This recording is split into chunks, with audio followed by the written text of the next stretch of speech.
أعوذ بالله من الشيطان الرجيم بسم الله الرحمن الرحيم فإن طلقها فلا تحل له من بعد حتى تنكح زوجا غيره فإن طلقها فلا جناح عليهما أن يتراجعا إن ظنا أن يقيما حدود الله وتلك حدود الله يبينها لقوم يعلمون صدق اللہ مولانا العظیم۔ اللہ تعالیٰ ارشاد فرماتے ہیں کہ اس کے بعد پھر اگر وہ طلاق دے ہی دے تو وہ مطلقہ ثلاثہ اس کے لیے حلال نہیں ہے جب تک کہ وہ کسی دوسرے شوہر سے نکاح نہ کر لے۔ پھر وہ دوسرا شوہر بھی اگر اسے طلاق دے دے، ان دونوں مرد عورت پر کوئی گناہ نہیں کہ دوبارہ مراجعات کر لے۔ دونوں کو اگر یہ غالب گمان ہو کہ اللہ کے ضابطے کو قائم رکھ سکیں گے اور وہ اللہ تعالیٰ کے حدود ہیں جو جاننے والی قوم کے لیے بیان فرماتا ہے۔ قرآن و حدیث کی تشریحات سے اور صحابہ کرام کے توضیحات سے یہ بات کھل سامنے آتی ہے کہ ایک شوہر اگر اپنی بیوی سے چاہے جس قدر خفا ہو، وہ کتنا ہی اس سے نالا اور دکھی ہو، وہ اس سے جس درجے دور بھاگنا چاہتا ہو اور جس قدر اس سے راہ مفر اختیار کرنا چاہتا ہو، وہ صرف 2 طلاق ہی پر اکتفا کرے، تیسری کو بالکل شجر ممنوعہ کی طرح قرار دے۔ قرآن پاک نے الطلاق مرتان کی جو تعبیر اختیار فرمائی سابق آیت میں، اس میں اسی کی طرف اشارہ ہے کہ تمہیں طلاق دینا ہی ہے تو صرف 2 مرتبہ طلاق دو، اس سے آگے نہ بڑھو۔ مرتان الگ سے لا کر یہ اشارہ دیا، ورنہ اس کی جگہ طلاقان کہہ دیا جاتا، یہ بھی کافی ہوتا۔ یہی وجہ ہے کہ امام مالک اور دیگر فقہاء رحمۃ اللہ علیہ نے تیسری طلاق کو جائز ہی نہیں بتلایا۔ نیز فإن طلقها کی یہ تعبیر اس کی سنگینی کو بتلاتی ہے کہ تیسری طلاق دینا نہیں چاہیے تھا، اگر دے ہی دیا تو اس کا خمیازہ بھگتنا پڑے گا، اور وہ یہ ہے کہ اس خاتون سے چاہے بھی تو اب رجوع نہیں کر سکتا۔ ہاں، رجوع صرف ایک صورت باقی ہے، لیکن وہ نہایت مشکل، بڑی پرپیچ اور انتہائی دشوار ہے،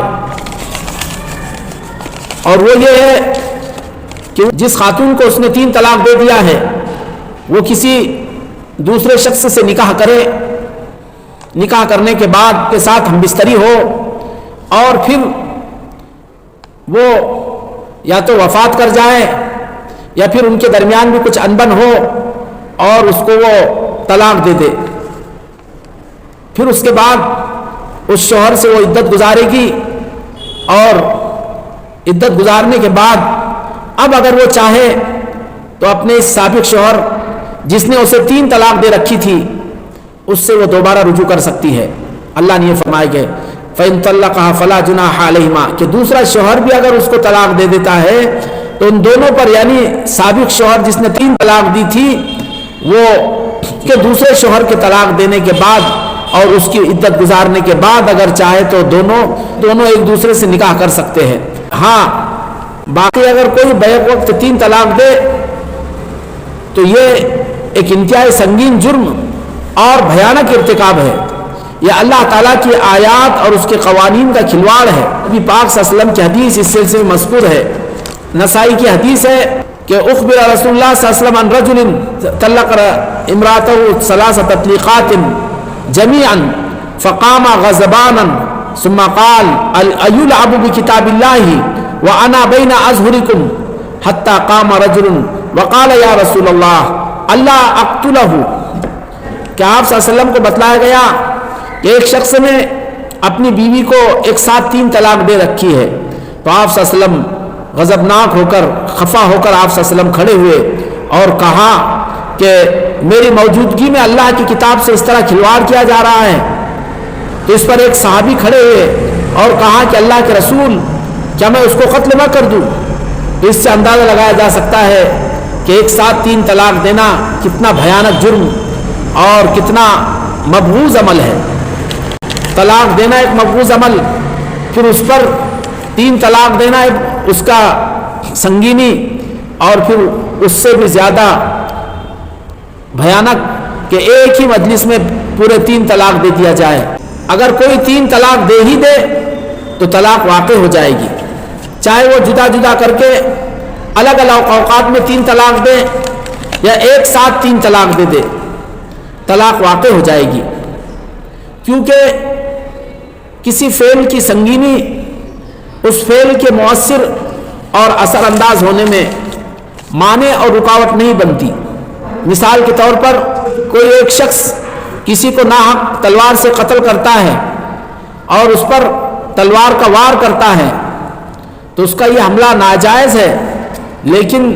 جب اس نے تلوار کا وار کیا ہے اس کا اثر ضرور ہوگا کہ گردن کٹ جائے گی۔ ایسے ہی 3 طلاق اور خاص طور سے بیک وقت 3 طلاق دینا یہ اگرچہ جرم ہے اور بھیانک جرم ہے، لیکن کوئی اگر اس کا ارتکاب کرتا ہے تو بیک وقت 3 طلاق واقع ہو جائے گی۔ کئی احادیث ہے کہ جن میں تذکرہ ملتا ہے 3 طلاق دی گئی، آپ صلی اللہ علیہ وسلم نے اس کو بالکل کالعدم یا ایک نہیں قرار دیا، بلکہ اس کو آپ نے جو کہ تو برقرار رکھا۔ جیسا کہ پچھلی حدیث میں یہ مذکور ہے کہ ایک صاحب نے بیک وقت 3 طلاق دی تو آپ صلی اللہ علیہ وسلم غصے میں کھڑے ہوئے اور ناراضگی کا اظہار کیا۔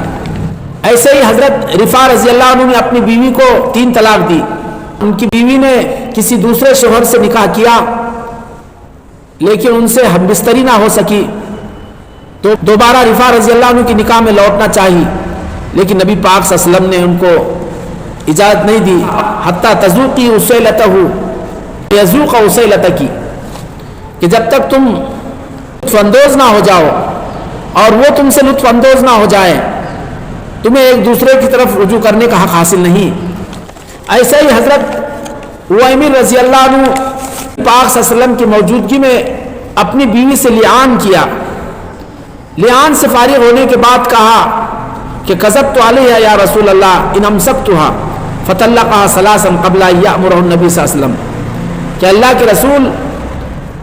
اگر میں اس کو اب بھی اپنے نکاح میں رکھوں تو گویا میں نے اس کے سلسلے میں جھوٹ کہا۔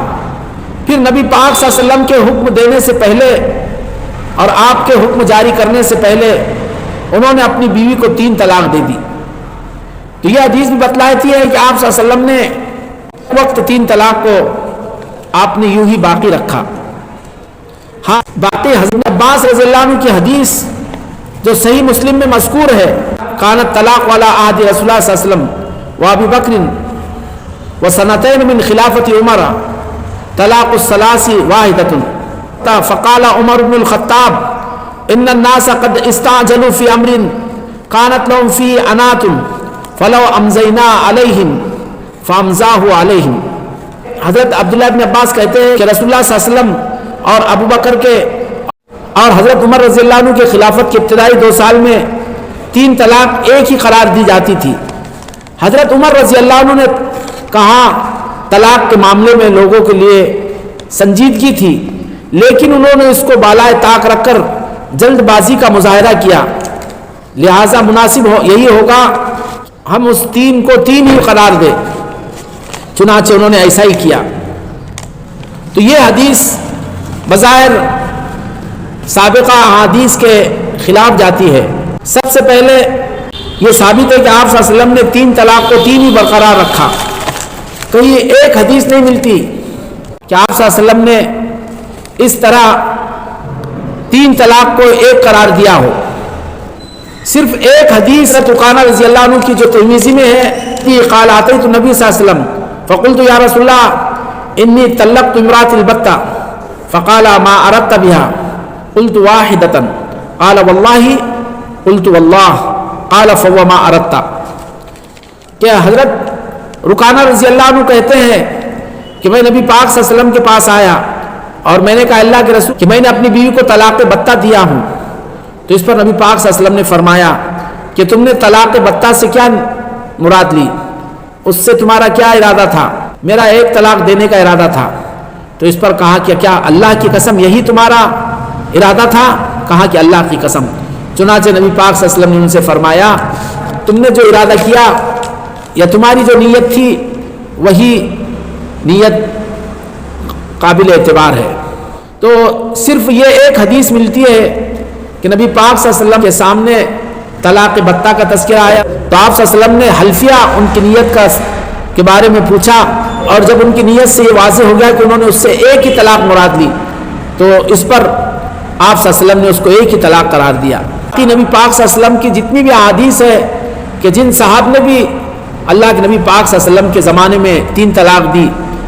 آپ صلی اللہ علیہ وسلم نے اس کو وہی 3 برقرار رکھا، نہ آپ نے اس کو کلعدم کیا اور نہ ہی 3 کو 1 قرار دیا۔ دوسری بات عبداللہ ابن عباس کے قول کے مطابق کہ اللہ کے نبی کے زمانے میں 3 طلاق ایک ہی سمجھی جاتی تھی، لیکن حضرت عمر نے اس کو 3 قرار دیا۔ جب یہ اقدام حضرت عمر رضی اللہ عنہ نے کیا اور اس طرح انہوں نے نافذ کیا تو ہمیں کسی صحابی کا ادنا سا اعتراض کہیں نظر نہیں آتا کہ کسی صحابی نے کہا ہو کہ نبی پاک صلی اللہ علیہ وسلم نے جس کو 1 قرار دیا تم اس کو 3 کیسے قرار دیتے ہو؟ حضرت عمر کے دور خلافت کے تمام ذخیرے کو کھنگال لو، کہیں کسی ایک فرد کے سلسلے میں یہ ہمیں نہیں ملتا کہ انہوں نے حضرت عمر رضی اللہ عنہ کے اس طرح اقدام کرنے پر انہوں نے اعتراض کیا ہو، ادنا سی جھلک نظر نہیں آتی۔ جبکہ ہم دیکھتے ہیں کہ بعض امور میں حضرت عمر رضی اللہ عنہ نے کوئی اقدام کرنا چاہا تو ان پر فوراً اعتراض ہو گیا۔ جیسے مثال کے طور پر لوگ جب اپنی بیویوں کے مہر میں غلو کرنے لگے اور بڑی بڑی مقدار مہر میں دینے لگے تو حضرت عمر رضی اللہ عنہ نے چاہا کہ اس کی حد مقرر کر دے۔ ایک خاتون نے کہا کہ تم کون ہوتے جو اس پر روک لگاؤ، جبکہ اللہ تعالیٰ فرماتے ہیں وَآتَيْتُمْ إِحْدَاهُنَّ قِنْطَارًا، اگر تم میں سے کسی نے عورت کو اگر ڈھیر سالہ مال دے دیا ہو تب بھی اس کو واپس نہ لو۔ حضرت عمر رضی اللہ عنہ فوراً چونک گئے اور اپنے اس اقدام سے رک گئے اور مہر کی مقدار متعین کرنے کا جو اقدام انہوں نے کیا تھا اس سے باز آ گئے۔ ایسے ہی ان کے زمانے میں چادریں آئیں کہیں سے جن کو تقسیم کیا گیا، ہر ایک کو ایک ایک چادر دی گئی، لیکن حضرت عمر رضی اللہ عنہ خطبہ دینے کے لیے جب کھڑے ہوئے تو ان کے جسم پر 2 نئی چادریں تھیں تو فوراً ایک خاتون کھڑی ہو گئی اور کہا کہ پہلے تم ہمیں یہ بتلاؤ ہمارے جسم پر یہ 2 چادریں کیسی؟ حضرت عمر نے کہا کہ اصل بات یہ ہے کہ ایک چادر میں نے عبداللہ جو ان کے فرزند ہیں ان سے ادھار لی ہوں۔ تب کہا کہ اچھا ٹھیک ہے پھر آپ خطبہ دو۔ تو معلوم یہ ہوا کہ اس زمانے میں چاہے وہ کوئی بھی ہو حدیث کے خلاف اور نبی پاک صلی اللہ علیہ وسلم کے دور میں جو عمل جاری تھا اس کے خلاف اگر کوئی بھی اقدام پایا جاتا فوراً صحابہ اور صحابیات اس پر معترض ہوتے، لیکن ہم دیکھتے ہیں کہ حضرت عمر رضی اللہ عنہ نے حضرت عبداللہ ابن عباس رضی اللہ عنہ کی اس حدیث کے بموجب اللہ کے نبی کے زمانے میں طلاق کے معاملے میں کہ 3 کو 1 قرار دیا جاتا تھا لیکن حضرت عمر نے اس کو 3 کو 3 قرار دیا، اس پر کسی نے اعتراض نہیں کیا۔ تو کسی کا اعتراض نہ کرنا خود اس بات کی دلیل ہے کہ یہ اس طرح کا عمل خلاف واقعہ ہے۔ اس کے علاوہ یہ بھی دلیل ملتی ہے کہ ائمہ اربعہ اور دیگر تمام فقہاء میں سے کسی نے بھی حضرت عبداللہ ابن عباس رضی اللہ عنہ کے اس قول کی موافقت نہیں کی۔ متقدمین میں صرف حضرت طاؤس رحمۃ اللہ علیہ کا اس سلسلے میں قول ملتا ہے اور بعد کے حضرات میں ابن تیمیہ رحمۃ اللہ علیہ کا، جبکہ خود عبداللہ ابن عباس رضی اللہ عنہ کا فتویٰ کہ ایک وقت میں 3 اگر طلاق دی گئی ہو تو یہ ملتا ہے کہ انہوں نے 3 طلاق کو نافذ کیا۔ ابن رجب رحمۃ اللہ علیہ نے حضرت عبداللہ ابن عباس رضی اللہ عنہ کے سلسلے میں کہا کہ افتہ بخلاف حاضر الحدیث، کہ عبداللہ ابن عباس رضی اللہ عنہ نے اپنی جو حدیث بیان فرمائی اس کے خلاف انہوں نے فتویٰ دیا، جبکہ ابن قیم رحمۃ اللہ علیہ نے تہذیب السنن میں علامہ بیہقی رحمۃ اللہ علیہ کا یہ قول نوٹ کیا کہ علامہ بیہقی رحمۃ اللہ علیہ کہتے ہیں کہ عبداللہ ابن عباس کی حدیث جس کو امام مسلم نے نقل کیا ہے. خود امام بخاری رحمۃ اللہ علیہ نے اس حدیث سے گریز کیا کہ اس حدیث کو اپنی کتاب میں بیان نہیں فرمایا. امام بیہقی رحمۃ اللہ علیہ نے کہا کہ وَأَظُنُّهُ إِنَّمَا تَرَكَهُ لِمُخَالِفَةِ سائر الروایات عن ابن عباس. میرا یہ خیال ہے کہ امام بخاری علیہ الرحمہ نے عبداللہ ابن عباس رضی اللہ عنہ کی حدیث اس لیے چھوڑ دی. خود عبداللہ ابن عباس کی جو دیگر تمام روایات ہیں ان تمام روایات کی یہ حدیث مخالف ہے کہ یہ روایت سعید ابن جبیر، عطا ابن رباح، مجاہد، اکرمہ، معاویہ ابن ابی عیاش الانصاری، ان تمام کی روایت ہے کہ عبداللہ ابن عباس رضی اللہ عنہ نے کسی نے اگر 3 طلاق دیا تو اس کو 3 ہی قرار دیا کہ اجاز الثلاثہ و امضاہن. اگر کسی نے بیک وقت 3 طلاق دینے کا تذکرہ کیا تو عبداللہ ابن عباس رضی اللہ عنہ نے اس کو 3 ہی قرار دیا. ابن منذر کہتے فغیر جائز ان نظن بابن عباس انه يحفظ عن النبي صلی اللہ علیہ وسلم ثم يفتي بخلافه. ابن منذر رحمۃ اللہ علیہ نے اس موقع پر یہ کہا کہ ہم عبداللہ ابن عباس رضی اللہ عنہ کے سلسلے میں یہ خیال نہیں کر سکتے کہ انہوں نے نبی پاک صلی اللہ علیہ وسلم کی ایک حدیث یاد رکھی ہو اور فتویٰ اس کے خلاف دیا ہو. تو کہنا یہ ہے کہ خود عبداللہ ابن عباس رضی اللہ عنہ کا فتویٰ ان کے اس حدیث کے خلاف تھا اور ان کی جو دیگر مرویات ہے ان کی اس بیان کردہ حدیث کے خلاف جاتی ہے. اس لیے خود امام بخاری رحمہ نے بھی اس حدیث کی تخریج اپنی کتاب میں نہیں فرمائی. تو یہ تمام باتیں اس بات کی دلیل ہے کہ حضرت عبداللہ ابن عباس رضی اللہ عنہ بھی ان کی اپنی خود حدیث پر عمل نہیں کیا کرتے تھے اور اسی طرح صحابہ، تابعین، تبع تابعین اور ائمہ اعظام نے بھی اس حدیث کو موقوف قرار دیا، کسی نے بھی اس پر عمل نہیں کیا. یہ معاملہ ہے. ہاں باقی اب طاؤس رحمۃ اللہ علیہ کا اور ابن تیمیہ رحمۃ اللہ علیہ کے اقوال دیے ہیں. حضرت عبداللہ ابن عباس رضی اللہ عنہ کی اس حدیث کو لے کر آج اہل حدیث غیر مقلدین حضرات نے بڑا ہی امت کے اندر ایک انتشار پیدا کر رکھا ہے اور اس مسئلے کو بڑا گمبھیر بنا دیا ہے کہ وہ جہاں کہیں ایسا کوئی فرد ملتا کہ جس نے اپنی بیوی کو بیک وقت 3 طلاق دے رکھی ہو وہ اس کو ایک ہی قرار دینے پر مصر ہے اور اس پر بڑا شور کرتے ہیں اور اس حدیث کا حوالہ دیتے ہیں، لیکن وہ بھول جاتے ہیں کہ پوری امت نے گویا اس پر اتفاق کیا. اگر اس پر حضرت طاؤس اور ابن تیمیہ رحمۃ اللہ علیہ کا اگر قول ملتا ہے تو ان کا شذوذ ہے اور وہ ان کی انفرادیت ہے کہ جس کو بہرحال امت کے لیے قابل تقلید نہیں قرار دیا جا سکتا ہے. نبی پاک صلی اللہ علیہ وسلم کے اس عمل، صحابہ تابعین کے عمل اور ائمہ اعظام کے اس صراحتاً عمل کے مقابلے میں. حتیٰ تنکیہ زوجن غیرہ کے ضمن میں کہا گیا اس شرط کے ساتھ نئے شوہر کا کسی مطلقہ کے ساتھ نکاح کرنا کہ صحبت اور ہم بستری کے بعد طلاق دے دی جائے گی تاکہ وہ اپنے پہلے شوہر کے لیے حلال ہو جائے. اس کو حلالہ کہتے ہیں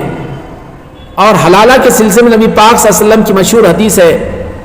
آپ صلی اللہ علیہ وسلم نے فرمایا لعن اللہ المحلل والمحلل لہ کہ اللہ تعالیٰ نے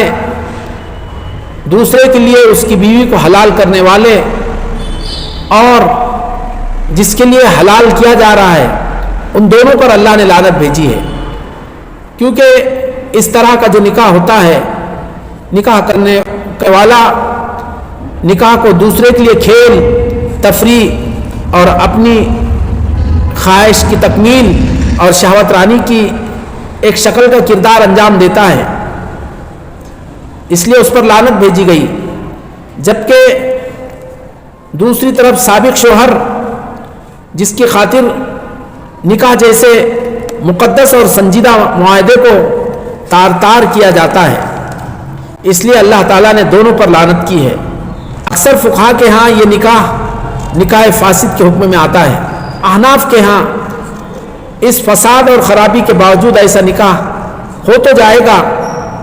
اور مطلقہ ثلاثہ